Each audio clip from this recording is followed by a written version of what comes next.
Hello दोस्तों, नमस्कार। स्वागत है आपका हमारे चैनल पर एक बार फिर से न्यू ट्रिक के साथ। इससे पहले वीडियो में मैंने आपको वर्गमूल निकालना सिखाया था। आज मैं आपको घनमूल निकालना सिखा रहा हूँ। तो घनमूल किस तरीके से निकाल सकते हैं, सेम ही ट्रिक है। वर्गमूल और घनमूल की थोड़ा सा अंतर है बस। तो आप बराबर में देखिए ध्यान से कि एक टेबल लिखी हुई है। इस टेबल में 1 की जगह 1 है, 2 की जगह 8 है, 3 की जगह 7। ये कैसा आया? तो 1 की जगह 1 इसलिए आया क्योंकि 1 का क्यूब 1 होता है। जैसे 2 का क्यूब आपका 8 होता है, इसलिए यहाँ 8 लिखा। अब 3 की जगह 7 क्यों आया?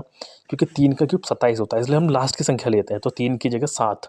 4 का क्यूब 64 होता है, इसलिए 4। ध्यान से देखिएगा। 5 का 5 क्यों लिखा है? क्योंकि 5 का क्यूब 125 होता है और उसकी लास्ट की संख्या 5 होती है, इसलिए 5 लिया। तो ये मैं आपको समझाने के लिए बता रहा हूँ। बाकी आपको थोड़ा सा याद करना पड़ेगा, थोड़ा सेम ही है, याद करने की भी ज़रूरत नहीं है। आप इसमें सेम देख सकते हैं, जैसे 1 की जगह 1 है और 5 की जगह 5, 4 की जगह 4, 6 की जगह 6, 9 की जगह 9, 0 की जगह 0। ये सब सेम ही है, बाकी 1-2 अंतर है। अब आपको क्या करना है, इस टेबल का यूज़ आपको घनमूल निकालने में करना है।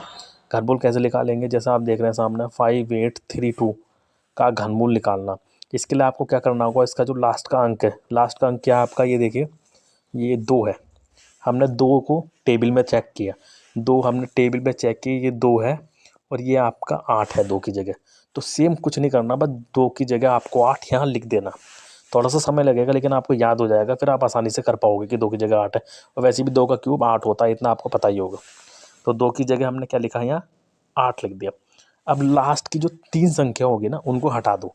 मतलब ये जो 3 संख्या है, 8, 3 और ये 2, ये हट चुकी है, अब इनका कोई काम नहीं है।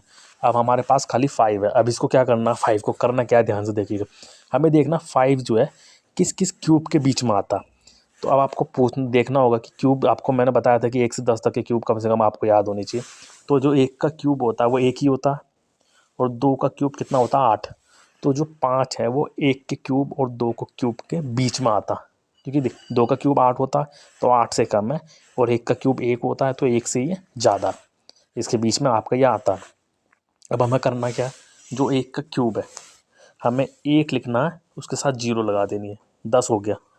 तो 8 पहले से है, ये इसमें क्या है, प्लस हो जाएगा, क्योंकि ये 1 के क्यूब और 2 को क्यूब के बीच में आता है, इसलिए हमने ये 1 लिखा है।